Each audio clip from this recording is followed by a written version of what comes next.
Hello Mitra, Parimal Christian. This is Parimal Christian in Jivan Sandesh program, and today we are going to look at purpose of life. મિત્રો આજે આપણે જોવાના છે જીવનનો હેતુ શું છે.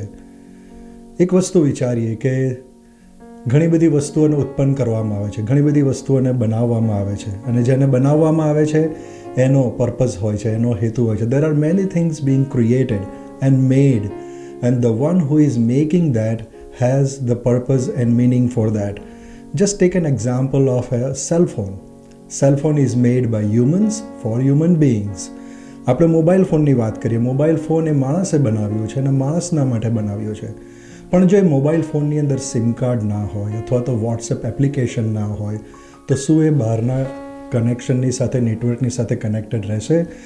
If we don't have SIM cards or WhatsApp or any other apps which connects to the network, will we have the connection to the network? I don't think so. Just like that, we need to understand that who has created us. આપણે એ વિચારવાની જરૂર છે કે આપણને કોણે ઉત્પન્ન કર્યા છે. આપણે એ વિચારવાની જરૂર છે કે આપણને કોના માટે ઉત્પન્ન કર્યા છે. Who has created us and who for whom we are created? That is very important question. I personally believe in creation. હું નૈતિક રીતે માનું છું કે ઈશ્વરે માણસને ઉત્પન્ન કર્યા છે. I believe that God has created human beings. I don't believe in the evolution. હું ઉત્ક્રાંતિવાદમાં નથી માનતો. હું મનુષ્યના સર્જનમાં માનું છું. અને જો ઈશ્વરે માણસને બનાવ્યો છે, if God has created man, then God has the purpose for human life. We need to find out that why God has created us. આપણે એ જાણી લેવાની જરૂર છે કે ઈશ્વરે આપણને ઉત્પન્ન કર્યા છે, આપણને સર્જ્યા છે, તો શા માટે આપણું સર્જન કર્યું છે. પહેલાં જો એ પ્રમાણે માણસ કશું બનાવે છે તો એ માણસના માટે બનાવે છે. We have just seen that if man is creating something or making something, it is for his own purpose. So God has created us for his purpose. God has created us for his own purpose. God has created us. Bible says that God has created us in his own image. દેવે માણસને ઉત્પન્ન કર્યું અને દેવે માણસને પોતાના માટે ઉત્પન્ન કર્યું. માણસને પોતે ઉત્પન્ન કર્યું અને પોતાના માટે ઉત્પન્ન કર્યું, એ આપણે જાણીએ છીએ. આપણે ઈશ્વર દ્વારા ઉત્પન્ન કરેલા છે અને આપણે ઈશ્વરના માટે ઉત્પન્ન કરાયેલા છે.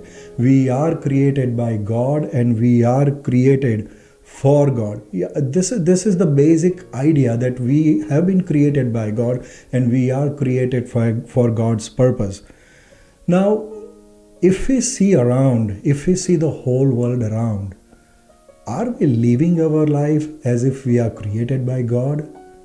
Or are we moving away from God? What do you think? I think the world in which we are living is slowly moving away from God. Because we have created our own purposes. તમે શું માનો છો? આપણે એવી દુનિયામાં જીવી રહ્યા છે કે એ દુનિયાની અંદર માણસો એ ઈશ્વરનો જે હેતુ છે એનાથી દૂર જઈ રહ્યા છે. શું તમને એવું નથી લાગતું કે આપણે પોતાના હેતુ માટે જીવીએ છીએ, આપણે પોતાના માટે જીવીએ છીએ અને ઈશ્વરના માટે જીવવાનું આપણે મૂકી દીધું છે? શું કારણ હોઈ શકે? આપણે ઈશ્વરને શું રિજેક્ટ કર્યા છે? What is the reason for this? Have V rejected God? Has human being rejected God in any way? What do you think? This is a very important question we need to ask. Surrounding situations and many other things, they point out that human beings have rejected God. Humans have rejected God completely.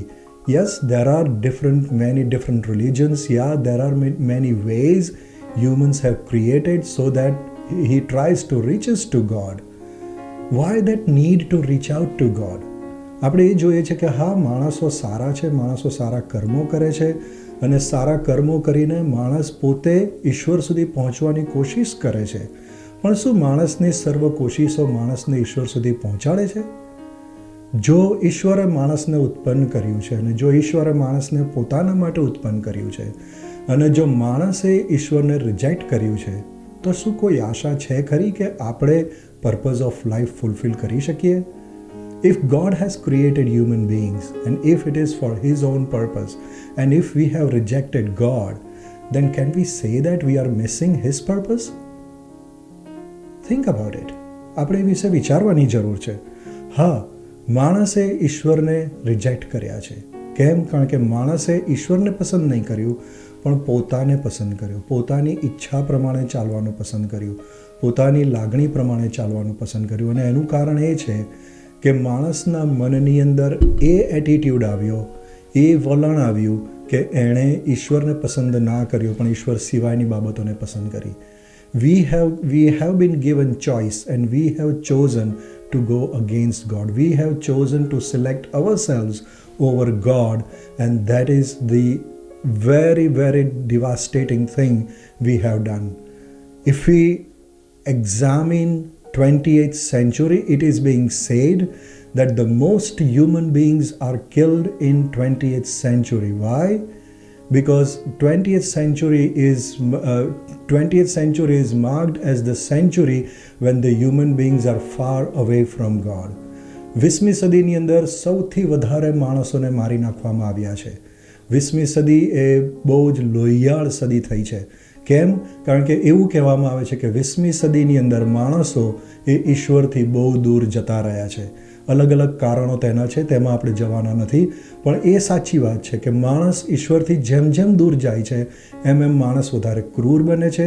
As far as man is going away from God, he is becoming cruel, he is becoming very weird and wrathful, and he is destroying the creation.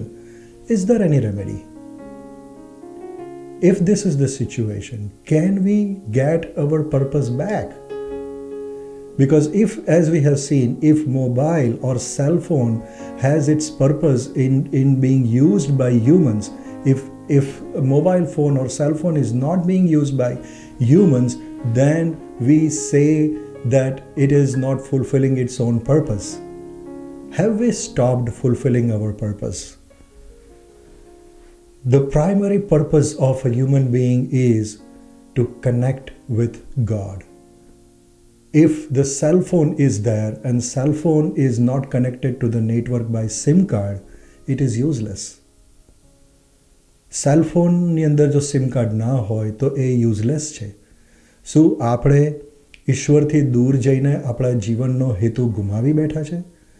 આપણા જીવનનો મુખ્ય હેતુ એ ઈશ્વરની સાથે ફરીથી જોડાવવું એ છે. જો ઈશ્વરની સાથે, પરમેશ્વરની સાથે, પરમાત્માની સાથે જો આપણું જોડાણ નથી અને એ જોડાણ જો ના હોય તો આપણે આપણા જીવનનો પર્પઝ કે આપણા જીવનનો હેતુ પરિપૂર્ણ કરી રહ્યા નથી.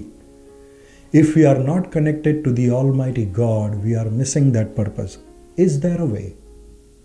શું કોઈ રસ્તો છે કે જેના વડે આપણે એવું કહી શકીએ કે હા ચલો હવે હું ઈશ્વરની સાથે જોડાયો છું, હું પરમાત્માની સાથે જોડાયો, મારો આત્મા અને પરમાત્માના આત્માને એક થઈ ગયો છે, મારો આત્મા પરમાત્મામાં છે અને પરમાત્મા મારામાં છે? શું એવું કહી શકીએ આપણે?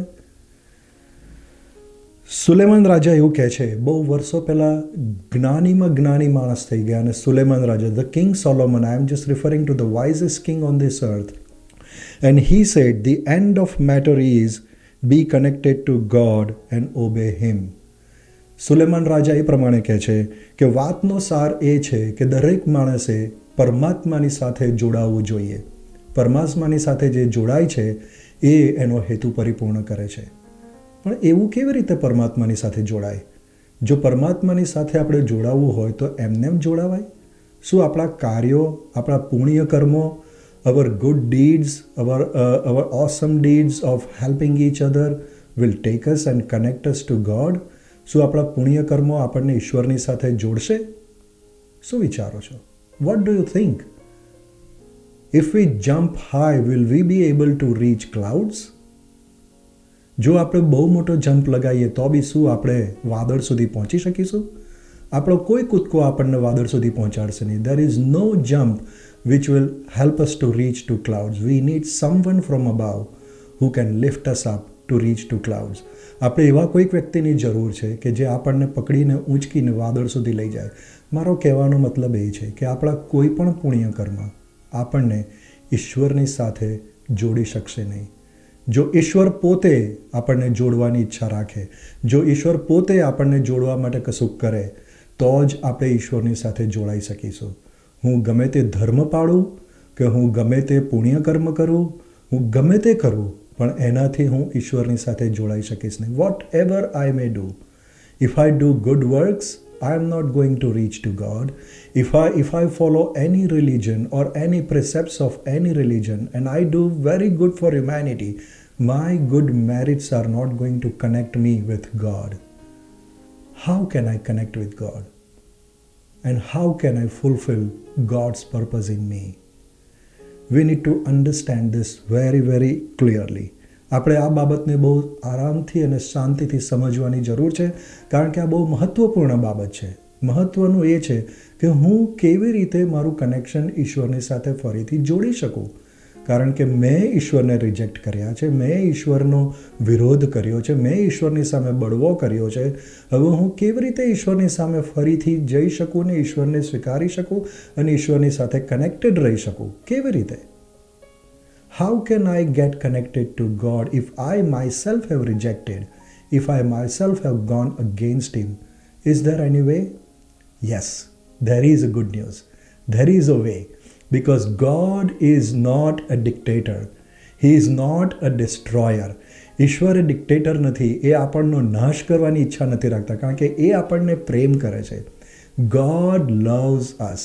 And that's why He is not going to reject us. Even though we have rejected Him, He is not going to reject us. ઈશ્વર આપણને પ્રેમ કરે છે અને માટે એ આપણો નકાર કદી નહીં કરે, આપણને ધિક્કારશે નહીં. અને માટે એ પોતે પૃથ્વી પર આવ્યા આપણી સાથે કનેક્શન કરવાને માટે. જે કનેક્શનનું મૂળ હતું પાપ, એ પાપને દૂર કરવાને માટે, પાપીઓને દૂર કરવા માટે નહીં. એ પાપને દૂર કરવાને માટે આવ્યા, પાપીઓને દૂર કરવા માટે નહીં. કારણ કે એ પાપીઓને તો પ્રેમ કરે છે, પાપીઓને પ્રેમ કરે છે અને પાપીઓના પાપને દૂર કરવાને માટે એ વધસ્તંભ પર પોતાનો જીવ પ્રેમથી આપી દીધો. We know that Jesus Christ came down to give His life for all of us. He did not come here to destroy sinners.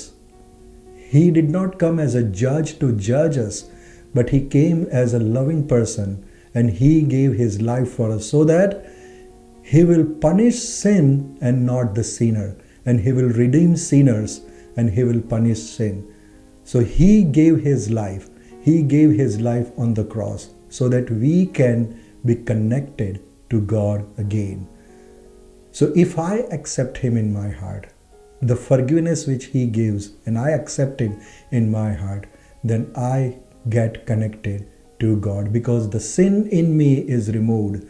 જો હું પ્રભુ ઈસુના બલિદાનને સ્વીકારું, પ્રભુ ઈસુ ઉપર હું ભરોસો મૂકું, પ્રભુ ઈસુ પર હું શ્રદ્ધા મૂકું, મારી શ્રદ્ધા હું પ્રભુ ઉપર મૂકું, પ્રભુ ઈસુ પર મૂકું કે હા, એમણે મારા પાપ માટે જીવ આપ્યો, અને એ હું જો ગ્રહણ કરું, એ જો હું સ્વીકારું, તો મારું પાપ મારા હૃદયમાંથી દૂર થાય છે અને મારું પાપ દૂર થાય છે અને તેથી હું ઈશ્વરની સાથે પ્રભુ ઈસુ દ્વારા સંપર્કમાં આવું છું.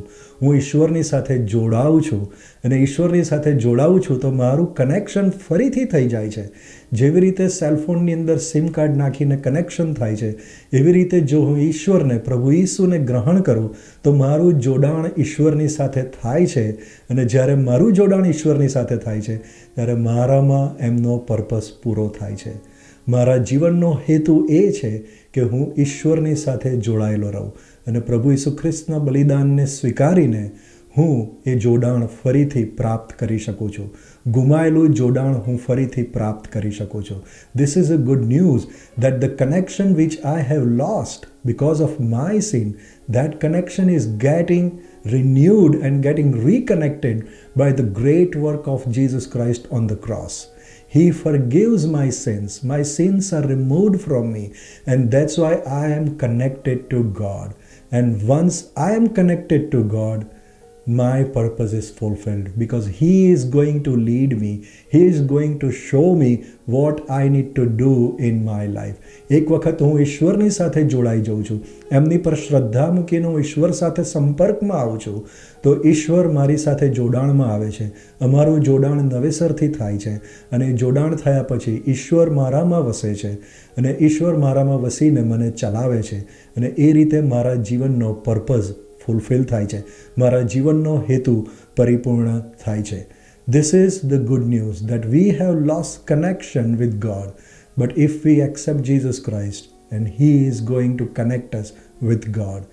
He is going to remove sin from us, and He is going to connect us with God. John F. Kennedy, the former president of the US, he says, efforts on courage are not enough without purpose and direction.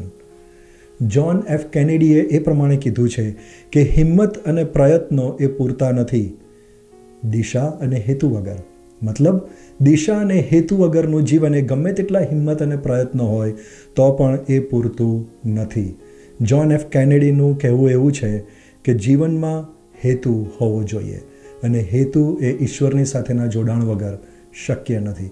John F Kennedy is trying to say that without purpose our efforts and courages are nothing. So it is our responsibility to connect with God. Helen Keller, one of the blind and deaf author, she says that true happiness is not attained through self gratification, but through fidelity to a worthy purpose. Helen Keller એક અંધ વ્યક્તિ અને જે સાંભળી શકતા નહોતા તેવા વ્યક્તિ હતા અને એ બહુ મોટા લેખક થઈ ગયા. એ આ પ્રમાણે કહે છે કે સાચું સુખ આત્મસંતોષ દ્વારા પ્રાપ્ત થતું નથી, પરંતુ યોગ્ય હેતુ માટેની વફાદારી દ્વારા પ્રાપ્ત થાય છે. What Helen Keller is saying is purpose of life is more important. Purpose of life. So anybody who is living in this world has to have a purpose. This beautiful people, this great people have said that life without purpose is meaningless. Life without purpose is meaningless. And life, the purpose of life is in God. Purpose of life is in God. Winston Churchill, former president of former Prime Minister of United Kingdom, he says that it is not enough to have lived. We must be determined to live for one purpose. ખાલી જીવી જાણવું એ પૂરતું નથી. Winston Churchill એ પ્રમાણે કહે છે કે ખાલી જીવી જાણવું એ પૂરતું નથી, પણ હેતુના માટે જીવવું એ ખરું જીવન છે. અને એ હેતુ શું છે? ઈશ્વરની સાથેનું જોડાણ. એક પ્રશ્ન થાય છે, કયા ઈશ્વર? બહુ બધા લોકો બહુ બધાને ઈશ્વર માને છે. છેલ્લે આ મુદ્દો કહીને હું તમારા મનમાં આ વિચાર મૂકવા માંગુ છું. સાચા ઈશ્વરને શોધવાની જવાબદારી મારી અને તમારી છે. જે મારા મનમાં છે એ નહીં, પણ સાચા ઈશ્વરને શોધવાની જવાબદારી મારી અને તમારી છે. It is our responsibility to find the true God. Whatever I am believing, but it is my responsibility to find the true God. My faith is not making anything true. If anything is green and if I say that it is blue, it is not going to turn to become blue. મારી જે શ્રદ્ધા છે એ અસત્યને સત્યમાં નહીં ફેરવી શકે. જો કોઈક વાદળી રંગની વસ્તુ છે અને હું એમ કહું કે આ લીલી વસ્તુ છે, તો એ વાદળી રંગનો કલર એ લીલો નહીં થઈ જાય. મારો કહેવાનો મતલબ એ છે કે મારી જે બિલીફ સિસ્ટમ છે એ સત્યને બદલી શકશે નહીં. મારે સત્યને શોધવું પડશે. What I am trying to say is my beliefs are not going to change the truth, whether I believe it or not. That's why it is my responsibility to know the truth and search for the truth. Because Bible says, you will know the truth and the truth will set you free. Bible એ પ્રમાણે કહે છે કે તમે સત્યને જાણશો અને સત્ય તમને મુક્ત કરશે. અને પ્રભુ ઈસુ એ સત્ય છે અને એ શોધવાની જવાબદારી હું તમારા પર છોડું છું.